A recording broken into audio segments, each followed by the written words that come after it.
1. पाठ्यपुस्तकें अनुसंधान कौशल विकास में कैसे योगदान करती हैं?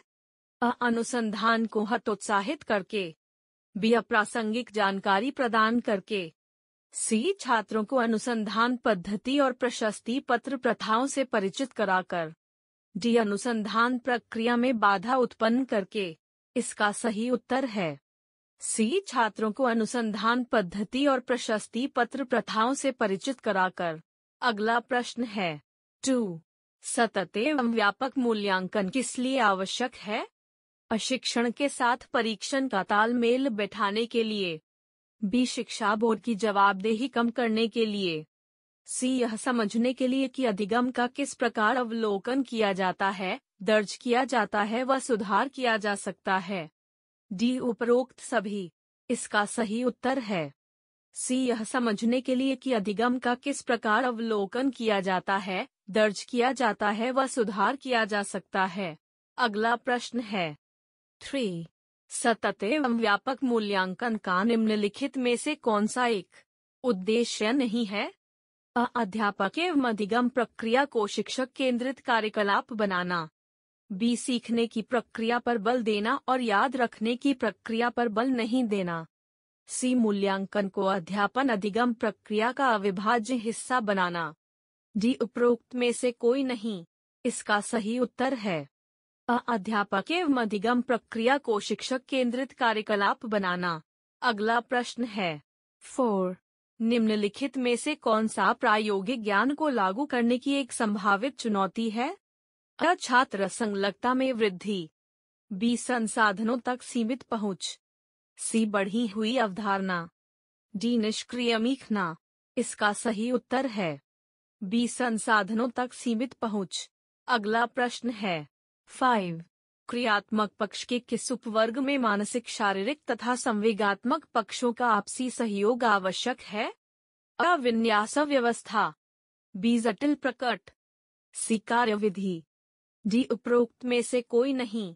इसका सही उत्तर है अ. विन्यास व्यवस्था। अगला प्रश्न है 6.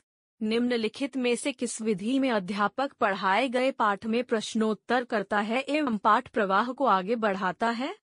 अ. प्रश्नोत्तर विधि। बी. संवाद विधि। सी. सुकराती विधि। डी. उपरोक्त सभी। इसका सही उत्तर है डी. उपरोक्त सभी।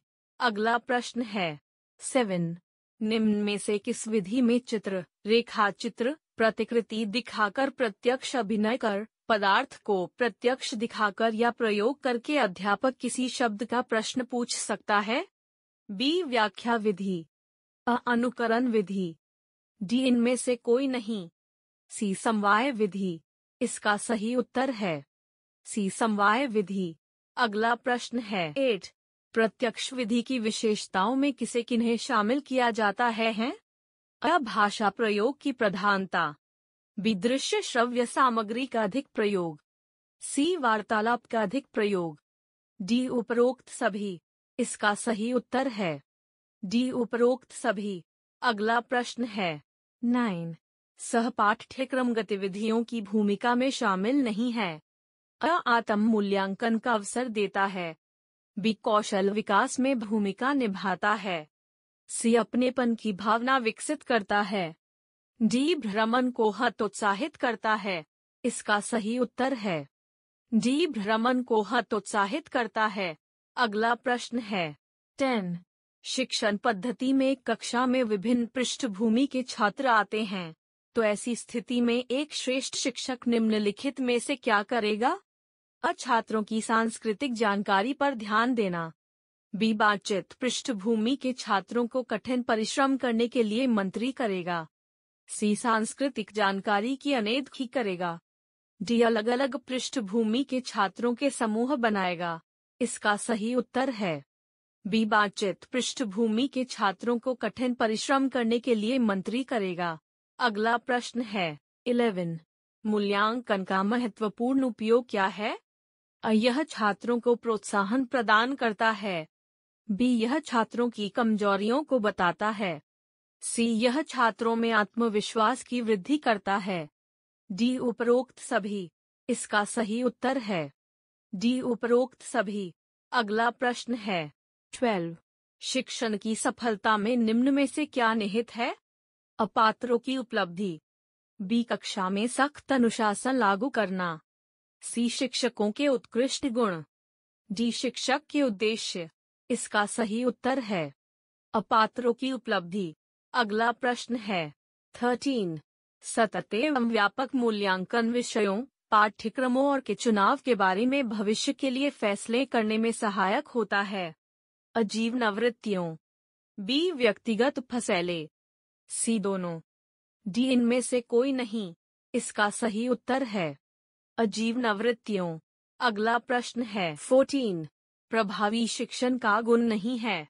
असहानुभूतिपूर्ण, बी एकतंत्रीय, सी वांछनीय सूचना प्रदाता, डी लोकतंत्रवादी। इसका सही उत्तर है बी एकतंत्रीय। अगला प्रश्न है 15। किसी संप्रत्यय को पढ़ाते समय एक अध्यापिका को निम्न में से क्या नहीं करना चाहिए? रूपकों का विभिन्न क्षेत्रों व एक ही क्षेत्र में उपयोग करना, बी विभिन्न परिघटनाओं में सहसंबंधों को रेखांकित करना, सी विद्यार्थियों को कार्य कारण संबंधों को तलाशने के लिए कहना, डी गैरोदाहरणों और अपवादों के सम्मिलन का वर्जन करना। इसका सही उत्तर है डी गैरोदाहरणों और अपवादों के सम्मिलन का वर्जन करना।